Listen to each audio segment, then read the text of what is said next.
오늘 말씀은 이사야 59장 9절에서 21절까지입니다. 그러므로 정의가 우리에게서 멀고 공의가 우리에게 미치지 못한즉 우리가 빛을 바라나 어둠뿐이요 밝은 것을 바라나 캄캄한 가운데 행함으로 우리가 맹인같이 담을 더듬으며 눈 없는 자같이 두루 더듬으며 낮에도 황혼때같이 넘어지니 우리는 강장한 자 중에서도 죽은 자 같은지라. 우리가 곰같이 부르짖으며 비둘기같이 슬피 울며 정의를 바라나 없고 구원을 바라나 우리에게서 멀도다. 이는 우리의 허물이 주의 앞에 심히 많으며 우리의 죄가 우리를 쳐서 증언하오니 이는 우리의 허물이 우리와 함께 있음이니라. 우리의 죄악을 우리가 아나이다. 우리가 여호와를 배반하고 속였으며 우리 하나님을 따르는 데에서 돌이켜 포악과 패역을 말하며 거짓말을 마음에 잉태하여 낳으니 정의가 뒤로 물리침이 되고 공의가 멀리 섰으며 성실이 거리에 엎드러지고 정직이 나타나지 못하는도다. 성실이 없어짐으로 악을 떠나는 자가 탈취를 당하는도다.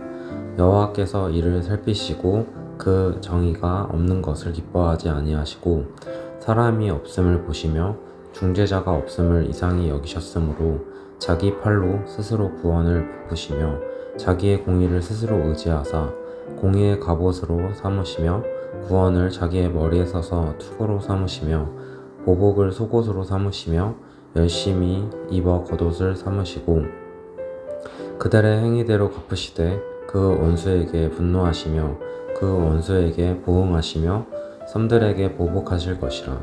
서쪽에서 여호와의 이름을 두려워하겠고 해 돋는 쪽에서 그의 영광을 두려워할 것은 여호와께서 그 기운에 몰려 급히 흐르는 강물같이 오실 것이미로다. 여호와의 말씀이니라.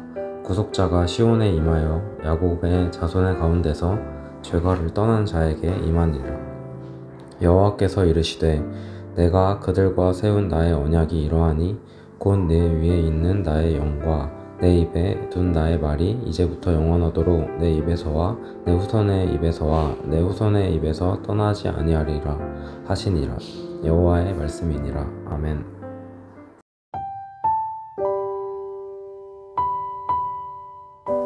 오늘 우리가 본 본문은 기도로 시작합니다. 이 전 문맥인 59장 1절에서는 백성들을 향한 선지자의 질책이 나왔었죠. 백성들은 하나님께서 자신들의 기도를 듣지 않으심이 하나님의 귀가 둔하기 때문이라고 불평했습니다. 그리고 선지자는 하나님께서 기도를 듣지 않으시는 이유는 그들의 죄 때문이라고 지적합니다. 하나님은 백성들이 지은 죄 때문에 기도를 듣지 않으십니다. 그런데 다시 하나님께 드려지는 기도가 나옵니다. 이 기도에 하나님께서는 어떻게 응답하실까요? 오늘 본문을 통해 우리는 우리가 드려야 할 기도가 무엇인지 함께 보길 원합니다. 또한 하나님의 응답을 보며 우리가 드려야 할 더 깊은 기도의 제목이 무엇인지 함께 보고자 합니다. 우리가 드려야 할 기도는 무엇일까요? 첫 번째로 우리는 우리의 연약함을 고백해야 합니다. 9절에서 11절은 백성들의 처참한 상황에 대한 고백이 나옵니다. 그러나 우리가 한 가지 볼 것은 이 기도는 백성들이 스스로 드리는 기도가 아닌 백성들을 대표한 이사야가 드리는 기도라는 것입니다. 이사야는 하나님과 백성들 사이의 중보자로서 백성들의 상황을 기도로 아뢰입니다. 이사야는 이들의 상황을 맹인에 비유하고 있습니다. 그들은 죄에 빠져서 빛이 없는 암흑을 헤매는 자들과 같습니다. 어두움 가운데 있는 그들은 이곳저곳을 더듬고 헤매며 밝을 때에도 넘어지는 자들과 같습니다. 이들은 영적으로 눈이 멀어서 무엇이 옳고 그른지 분별하지 못하는 그런 자들입니다. 이것이 기도의 시작입니다. 우리는 누가복음에서 예수님께서 말씀하신 바리새인과 세리의 기도를 봅니다. 바리새인은 성전에 들어가서 자신이 율법을 얼마나 잘 순종하는 자인지 하나님 앞에서 자랑하며 세리와 자신을 비교합니다. 그러나 세리의 기도는 달랐습니다. 누가복음 18장 13절을 세 번역으로 제가 읽어보겠습니다. 그런데 세리는 멀찍이 서서 하늘을 우러러 볼 엄두도 못 내고 가슴을 치며 아 하나님 이 죄인에게 자비를 베풀어 주십시오 하고 말하였다. 예수님께서는 바리새인의 기도가 아닌 이 세리의 기도가 의롭다고 인정해 주셨습니다. 우리는 내가 얼마나 연약한 자인지 하나님의 은혜 없이는 소경과 같은 자라는 것을, 또 하나님 앞에서 내가 얼마나 큰 죄인인지 먼저 고백함으로써 기도하며 나아갈 수 있어야 합니다. 두 번째로 우리의 죄를 고백해야 합니다. 선지자는 백성들의 연약함을 기도한 후에 그들의 죄를 놓고 기도합니다. 특별히 12절에서는 우리라는 1인칭 복수가 7번 등장하면서 죄를 지은 대상인 자신들을 강조합니다. 바로 곧 우리 자신이 하나님 앞에 죄를 지었다는 고백입니다. 이어서 선지자는 백성들이 지은 죄의 구체적인 내용들을 나열하는데요. 그들은 하나님을 배반했고 하나님을 따르는 데에서 돌이켰으며 포악한 말과 패역한 말을 일삼았고 마음에 품은 거짓을 밖으로 표출하는 죄를 범했습니다. 이 모든 죄는 곧 그들이 속한 공동체의 정의가 사라지도록 만들었습니다. 죄에 대한 고백은 우리의 태도를 돌이키기에 앞서 반드시 선행되어야 합니다. 회개란 나의 삶의 방향을 돌이키는 것인데 죄가 무엇인지 알지 못한다면 우리는 돌이킬 수 없습니다. 아우구스티누스는 이렇게 말합니다. 악행을 고백하는 것은 선행의 시작이다. 따라서 우리는 우리의 죄를 고백함으로써 하나님께 다시 나아가기를 시작해야 합니다. 세 번째로 우리는 하나님의 약속을 신뢰하며 기도해야 합니다.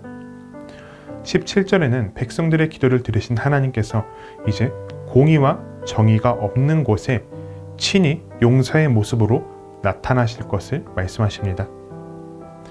용사의 모습은 양면성이 있죠. 용사는 자기에게 속한 자들에게는 구원자로 비춰지지만 자기를 거스르는 자에게는 심판자로 비춰집니다.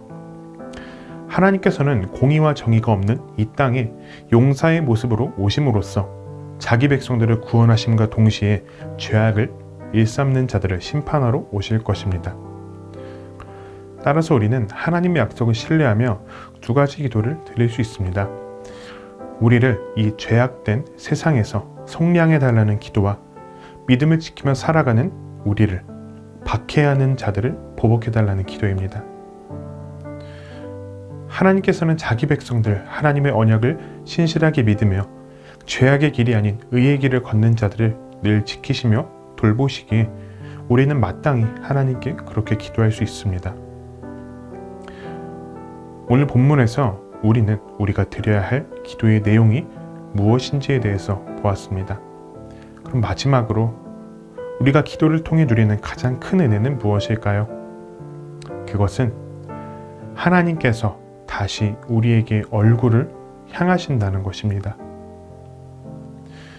15절 전반절까지 기도를 마친 후에 후반절에서는 하나님께서 이를 살피셨다고 말하며 16절에서는 하나님께서 그들을 구원할 사람이 없음을 보셨다고 말합니다. 살피셨고 보셨다고 말합니다.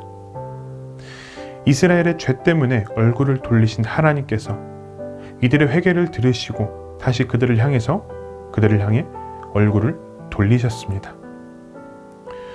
우리는 기도를 하며 눈에 보이는 응답을 원합니다. 그런데 가장 큰 기도의 응답이자 가장 큰 기도의 유익은 하나님께서 우리에게 당신의 얼굴을 향하시며 다시금 우리에게 은혜를 베푸신다는 점입니다. 이스라엘 백성들이 이사야의 중보기도에 힘입어 다시금 은혜를 얻게 된 것처럼 오늘도 우리를 위해 하시는 완전한 중보자이신 그리스도를 통해 우리도 함께 하나님 앞에 나아갑시다.